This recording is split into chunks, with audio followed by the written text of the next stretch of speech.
speaker, Susan Ricci. Susan and Colton, thank you. Absolutely. Thanks, Ben. Appreciate it. All right, guys, and perfect timing here. I told Susan we try to get her on around 12:30, and we're right there. So just a quick introduction to make sure I give her more time. Susan, back in 2019, I believe it was December, took over as the executive director at the Mesa Historical Museum. And as you know, obviously came into a crazy year in 2020. So she's got a lot of experience with how this has played out with COVID. And I know that they opened, I think, back in October 2020, Susan. So we're excited to hear more about that and hear how things are going. And just some background on Susan. She sent me a little information about where she came from. She was the executive director of the Museum of the American Bison, located in Crazy Horse Memorial in Custer, South Dakota. And that's also where she went to school, over at the Black Hills State University, where she received her bachelor's. And that is South Dakota, right, Susan? Did I get that right? Yes, not North Dakota. They're two different. Everybody thinks, yeah, the South one. I knew it was close. and so she's been very involved out there in dealing with lectures on bison restoration and Native American buffalo culture at various different events across the country. And so she's had a lot of experience being able to give these lectures on the history of both Native American tribes and obviously on her experience with Buffalo Council. So we're excited today for her to talk to us about the museum. She may also touch on her position as the vice president of the Central Arizona Museum Association. So without further ado, Susan, I'm going to leave it to you to take over and present to us today. Oh, well, thank you. And thank you for having me. So yeah, my third month on this brand new job and a pandemic broke out. So that was a little bit of a curveball that I hadn't dealt with before. During the closure, so we were closed for about 7.5 months, I guess. And so the Mesa Historical Museum, as hopefully most of you know, is housed in a 100-year-old school building. It was the original Lehigh School. And so we had moved out and moved back. And so now we're back here permanently. And I think it's been about 2 years that we've actually been back at this location. We only had half of the building open for the public because the other half of the building and the classrooms were filled with collections. So during this closure, we completely emptied all of those other rooms. So by spring, the entire building will be open as a museum. So that was a big deal for us to get that going. We've done a lot in the past, this past year, even with COVID. I guess the first thing is we have the Mesa History Room, and that's the only place where you can come and learn the entire history of the settlement of Mesa. We were fortunate to be able to do 2 school field trips a few months ago with one of our charter schools that came and brought their 4th and 5th graders. We also have a brand new room that is our founding families room, and this is the first time that we've had a room dedicated to all the founding families that settled here in this area. Our third exhibit room is a rotating special exhibit, and that is right now it's women in aviation in Arizona. In August, we will switch that and we will be celebrating the diversity of Mesa. I don't have anything on my screen, so I'm just making sure that I'm still there.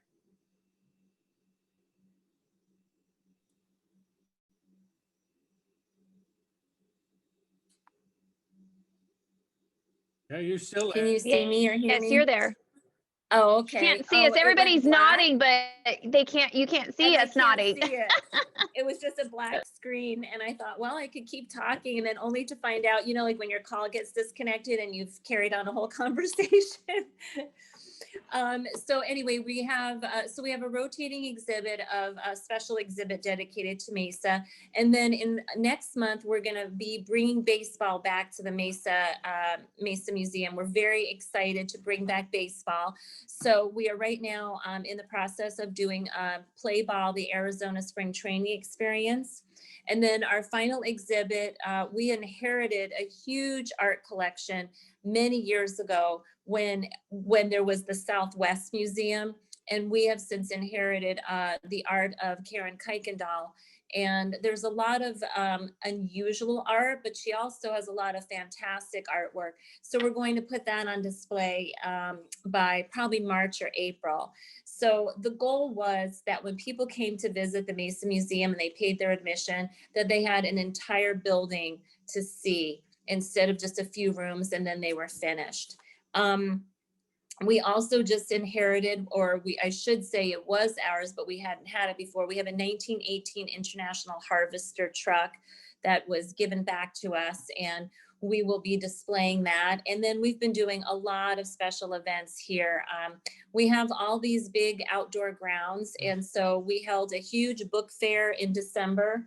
Socially distanced, masks were required, and it was a huge, successful fundraiser for us. So that's now going to be an annual event.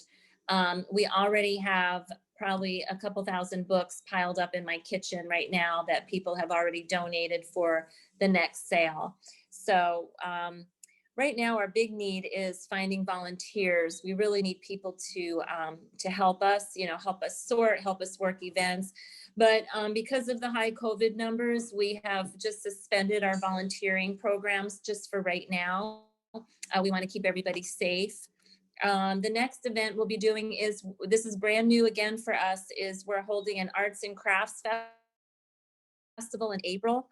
We've never done this before. We just want to keep giving the community opportunities to come to the museum, to showcase. In this case, we want to showcase some local artists. The book fair brought people together. It just gives the museum visibility and gives people something to do during a time when it's really difficult to be doing anything.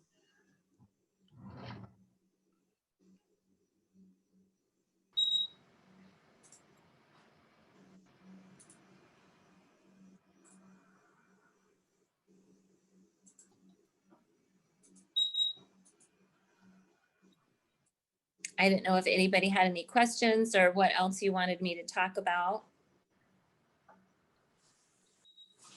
What kind of things are you looking for volunteers to help with? Hi, Dilworth. Thank you. We really could use volunteers in the spring. The book sale, the books will just keep piling up, and we really need help sorting the books by categories. So that would be something. We need people to help us work at the Arts and Crafts Festival.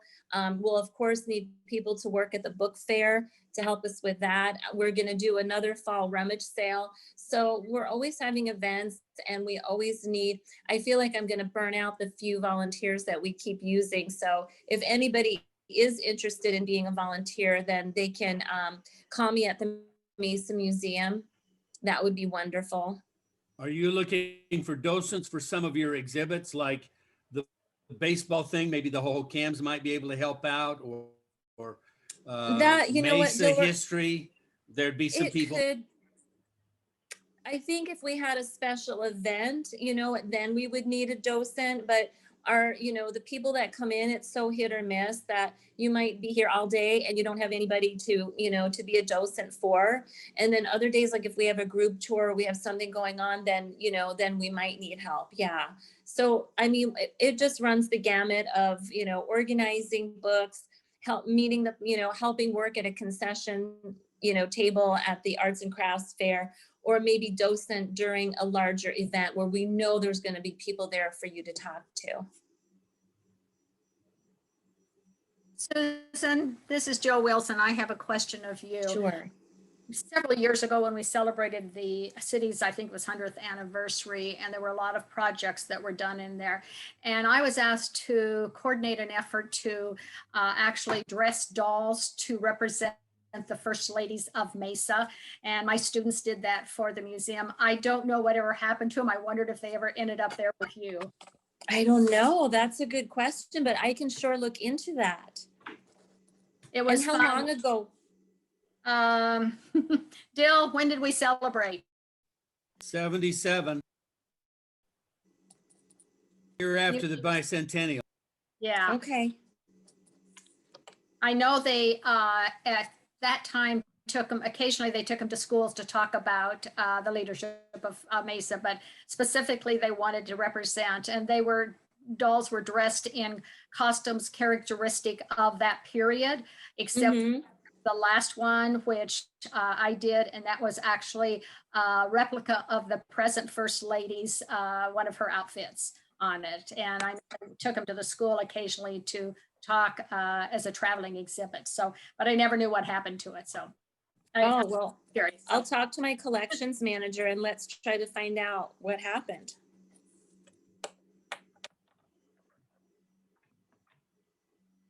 Does anybody else have questions? What sort of items do you have on display? In all of our exhibits or anything in particular that you're wondering? Do you have newspapers? Do you have articles? What sort of, So we started to build, well, we have access to a resource library. Well, we've also done something else. We've started an online collection. So now, as of this past year, we got a grant. And so the public can search on through our website and look through, I think we've got over 6,000 records that they can search. A lot of those are photographs, but there's also photographs of objects. If somebody was looking for something specific that they could look online. You can also contact us, our collections manager, and he can research. We are trying to get a research library started, but again, COVID put the halt on that. But as soon as things get better, then people can come in and use their computer and do research that way. But most of what we have on display is like our founding family room. Those are all collections that founding families have donated to us over the years. And we took them out of collection and put them on display. We don't have any newspapers on display, but that's probably in our library. And then of course we have photos, but all of our photos should be online right now. Susan, I have a question. Mhm. Among the exhibits, tell us the most fascinating part of the museum to you, or maybe one or two of the most fascinating parts. Displays, exhibits, things that you're well, interested in.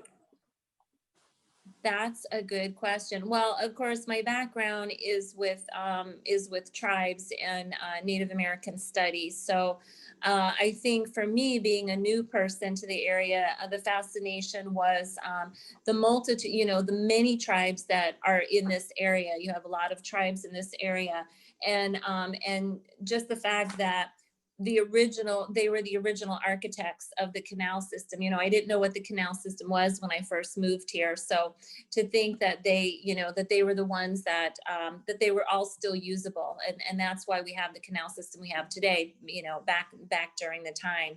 So I also am really fascinated. Another exhibit room that I made while we were closed down is we have these wonderful old photos of the kids that went to school here in this building in the early 1900s, the 1920s, 1914. And that's been really interesting for me to see all those kids. All the boys are in coveralls, all the girls, have their little homemade dresses, and that there was diversity in those photos. You can clearly see, that there were Hispanic kids and there were Native American kids, and they weren't segregated, and they all went to school together. So I really enjoyed, as a mother of a Native American child, I really enjoyed seeing these school photos and see that there was diversity even back in those days. Susan, my kids and I have looked through the virtual field trip. And I'm curious to know, does that cover the majority of the current exhibits, or I don't think most people know about that. That was actually a really cool thing to be able to go through it and see what's there. Oh, good. Somebody went on there. Cindy Ornstein with the city had asked if we wanted to participate in creating these virtual field trips. So we did one for the younger grades of the Mesa history room, because that was including the 5 C's, and that's part of their curriculum. So we made that one. And then we decided, well, we might as well use the women in aviation for the older grades. So they had something. So we had something to offer the older kids. And especially it was like a very empowering for young girls, because a lot of the female pilots that we feature were not much older than, Mesa High School students. As a matter of fact, one of them was a Mesa High School student, and she's featured in our exhibit. So that's why we did them. You take a bad situation where kids can't go to museums on field trips and turn it into, the city did a great job in creating this database of all different museums doing the same thing. So far, those are the two that we had planned for. Besides, Susan, oh, go ahead. Do Sorry. you still have a room, a building down on Main Street there by the Arts Center that's open? Or did they close Yeah, that out and no, make you move back out? Yeah, we don't have anything, not the Mesa Historical Society doesn't have anything downtown anymore, to my knowledge. Unless I'm gonna get a surprise, but I don't believe so. Everything is here now on this campus. Got a surprise when they wouldn't let you have the post office building. Yeah, that was before my time, but I've heard lots. Susan, I have a question. Do you have all the photos in there digitized? And if you do have them digitized, are they available to purchase? Yes, well, yes and no. I think in talking to my collections manager, we met just not too long ago, we have the majority of our photos are digitized, but there's also a percent that that we found in file boxes that we have a high school intern that used to come in and scan. So we do have a small percent of photos that still need to be digitized, but I would say the majority of our photos are, and those photos are accessible through our online collection. And then we also have a photo use form where a person for like a nominal fee can purchase the download of some of those photos if they want. We get a request like that maybe once or twice a month, we get that.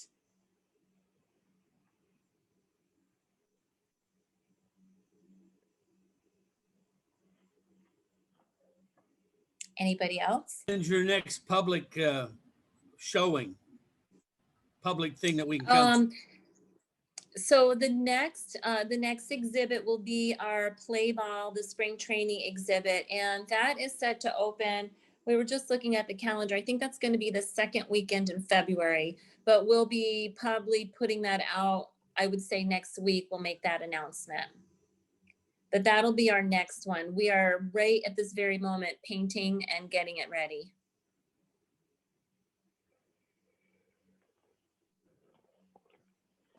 Susan, can you tell us, and I may have missed it just a moment ago, but can you tell us where you receive your funding to maintain the museum? Well, for one thing, the city of Mesa is a huge supporter of ours. We would not be able to do that without the support of the city. So thank you, Jen. We definitely, the city, we're so grateful. The other sources of funding are, we have some leases, we have a tenant that leases some of the land here. And then the rest of the money comes from fundraising. So from selling 5,000 books and from having a rummage sale and donations and memberships. What really hurt us as well as all the other museums is when everything is closed, people don't want to renew their memberships. You're not going to want to pay a membership for a year if you can't utilize it. We extended our memberships by 6 months so people, didn't lose out on that. But it's really, before being an executive director for 20 years, I've been a development director. So I'm a fundraiser and grant writer.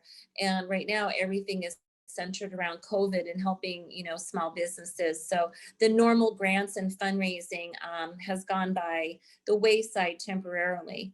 So just donations. And that's why, having the Arts and Crafts Festival, it'll bring in a little bit of revenue and attention to the museum. So anything I can think of to keep us elevated, because inevitably, even with COVID, repairs still need to take place. You still need to fix lighting, fix your heat, your air conditioner. There's always something along with the daily operations. How are you protected from fire and water damage? Yes, we are. You mean, do we have insurance? We have insurance, and of course we have a sprinkler system. We have an alarm system. Yes, quite a big insurance policy and all the other things. As a matter of fact, my insurance inspector is coming out on Friday to make sure everything is good. Yeah, because One of the I was gonna say, history shows that sometimes history gets destroyed in fires and stuff. Oh so- my goodness, knock on wood. Yes. Part of the problem is the museum has the old Lehigh School building that the city allows them to be in, and there's a lot of upkeep because of that, because the building's so old. It's almost 100 years old. Originally was donated to the land was donated by the Rogers family for educational purposes. And the Mesa Public Schools had a school building there that my father-in-law taught at for a number of years. But when they got ready to build a new school in Lehigh, they found out that they didn't own, and the city didn't own, the land underneath it. They just owned the building on top of it. And so the Mesa Public Schools swapped their spot in the spot there for some land, and then they built on land, and the city then tried to sell the land and found out that the Rogers family still has it as a donation to the city as long as it's used for educational purposes.